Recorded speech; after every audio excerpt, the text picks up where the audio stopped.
সম্মানীয় দর্শকবৃন্দ, এই মুহূর্তের গুরুত্বপূর্ণ আপডেট। যে সকল মানুষ ব্যাংকে টাকা রাখেন, সেটি সরকারি বা বেসরকারি যে কোনো ব্যাংকেই হোক না কেন, এবং আপনার যদি সেভিংস অ্যাকাউন্ট থাকে, তাহলে ভিডিওটি খুবই গুরুত্বপূর্ণ হতে চলেছে। সরকারের তরফ থেকে জানিয়ে দেওয়া হয়েছে কত পরিমাণ টাকা আপনারা রাখতে পারবেন।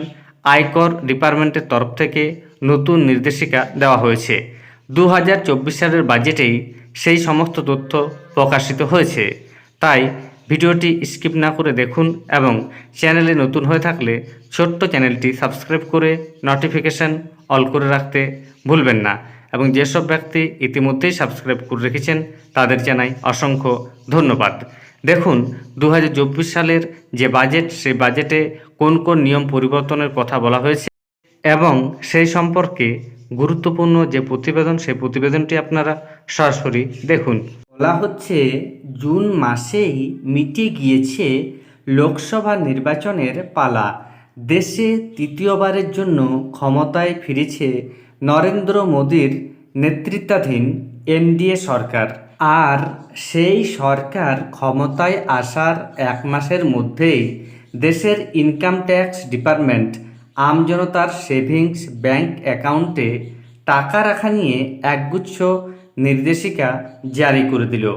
সেই নির্দেশিকা মেনেই এবার থেকে সেভিংস অ্যাকাউন্টে টাকা রাখতে হবে এবং প্রয়োজনে সেই টাকার উৎস সম্পর্কিত নথিও হাতের কাছে রাখতে হবে।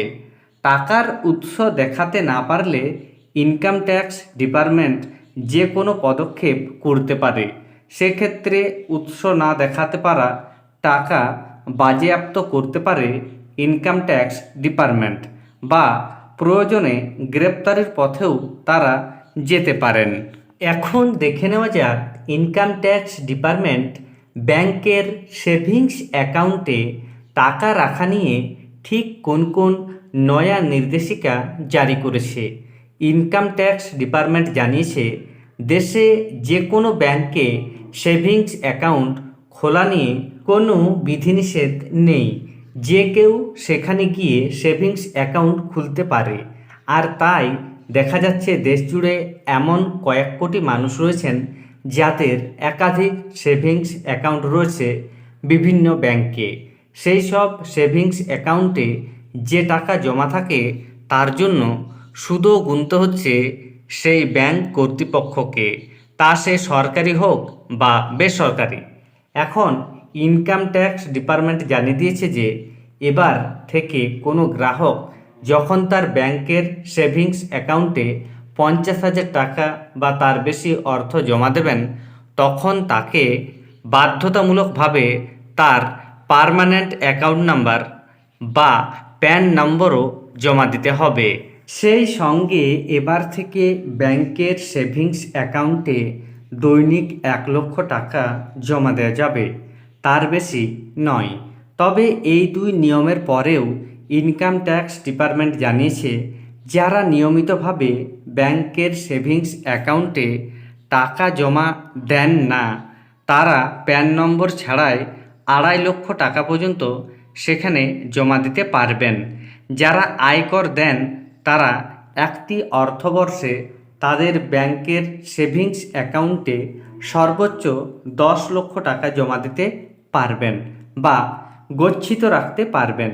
তবে কোনো গ্রাহক যদি কোনো একটি অর্থবর্ষে তার ব্যাংকের সেভিংস অ্যাকাউন্টে সর্বোচ্চ 10 লক্ষ টাকার বেশি জমা রাখেন বা গচ্ছিত করেন, তখন কিন্তু সেই টাকা ইনকাম ট্যাক্স ডিপার্টমেন্টের নজরদারির আওতায় চলে আসবে।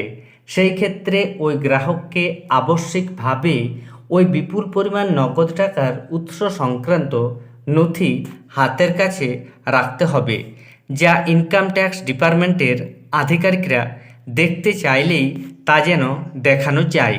সেই টাকার উৎস না দেখাতে পারলে ইনকাম ট্যাক্স ডিপার্টমেন্ট কিন্তু ওই অর্থ বাজেয়াপ্ত করতে পারে। প্রয়োজনে তারা গ্রেপ্তারের পথও হাঁটতে পারেন, হতে পারে মোটা অঙ্কের জরিমানাও। ধন্যবাদ।